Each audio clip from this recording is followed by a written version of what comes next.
me fais donc celui qui pose la question de Bruno de Criem. Elle est derrière toi. Je pense que le conférencier de la liquidation... pardon. Que pense le conférencier de la liquidation des enragés et des hébertistes par le comité de salut public et donc Robespierre entre 1793 et 1794, ce que Soboul appelait le drame de Germinal? N'y a-t-il pas de contradiction? Merci, dit-il, et félicitations pour cet exposé. Merci.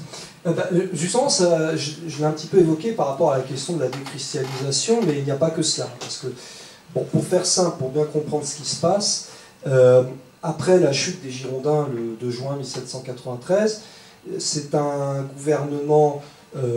alors, d'ailleurs, par parenthèse, il faut le préciser, que ce n'était même pas les montagnards qui étaient le groupe le plus important à la Convention nationale à l'époque, mais c'était ce qu'on appelait la plaine, ou le marais, le grand centre. Un grand centre à partir duquel émerge notamment une figure centrale au sein du comité, du grand comité qu'on appelait de salut public, à savoir Bertrand Barrère. Barrère, orateur qui est assez redoutable aussi, et qui aura de bonnes joutes avec Robespierre, et même des oppositions politiques. Bon, d'ailleurs, c'est un des personnages pivots pour justifier la chute thermidorienne, mais passons. Et pourquoi je dis ça? Parce qu'en fait, progressivement, c'est vrai, ce qu'on appelle les hébertistes, les enragés autour de Jacques Roux, c'est en gros la pression sociale, notamment exercée par les sans-culottes parisiens, par exemple pour fixer la loi sur le maximum en ce qui concerne le prix des denrées de première nécessité, également pour mener la guerre à outrance. Alors la guerre à outrance sur les deux terrains, extérieurs, naturellement, liberté, égalité, fraternité ou la mort, et puis contre ceux qui sont présentés comme les corrupteurs du peuple. Et puis d'ailleurs, à ce sujet, je me permets de signaler que, parce que je n'ai pas trop utilisé le terme de corruption, c'est presque un crime de lèse-majesté quand on pense à Robespierre, mais ce terme de corruption, il apparaît comme une des causes du malheur des peuples en préambule de la Déclaration des droits de l'homme et du citoyen, par exemple, du 26 août 1789. Et justement, la guerre doit être menée contre ces corrupteurs, les accapareurs, les spéculateurs, les affameurs, comme on les appelle à l'époque.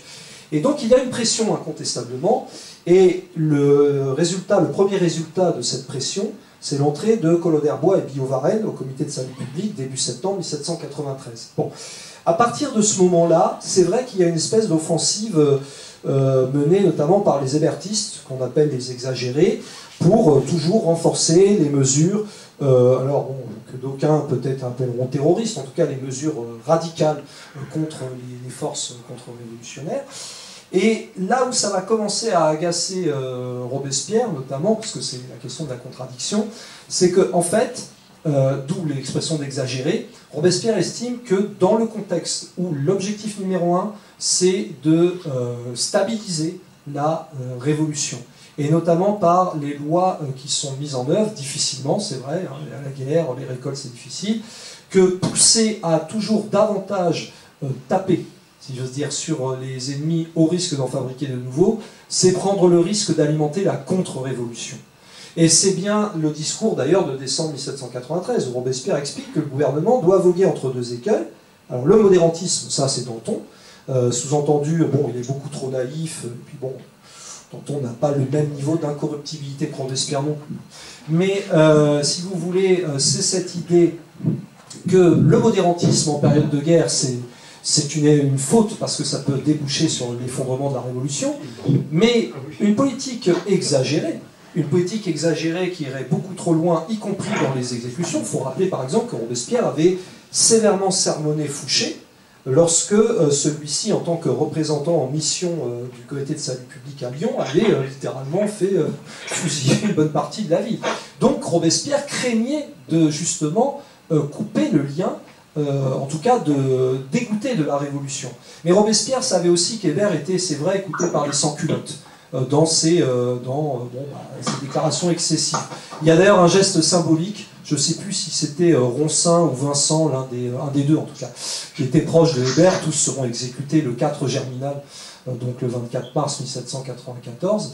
Il faut savoir que la Déclaration des droits de l'homme et du citoyen avait été voilée par Ronsin ou par Vincent, un des deux, tout ça pour indiquer que, en fait, ce gouvernement de salut public, ce comité de salut public, violait, n'appliquait pas la Déclaration des droits de l'homme et du citoyen.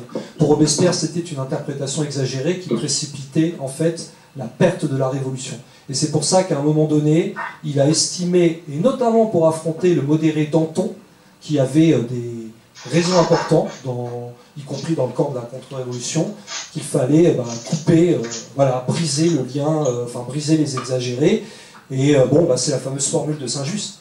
Une fois que le couperet tombe, la révolution est glacée. Parce qu'effectivement, les sans-culottes montreront un peu moins d'enthousiasme, encore que, je rappelle, puisqu'on l'a évoqué tout à l'heure, et je termine là-dessus, que ça n'a pas empêché Robespierre de demeurer populaire auprès d'une grande partie des sans-culottes jusqu'au bout, puisque aucune prison, d'ailleurs, n'avait accepté d'accueillir Robespierre au moment où il avait été décrété d'arrestation avec Saint-Just, avec Couthon, le 27 juillet 1794.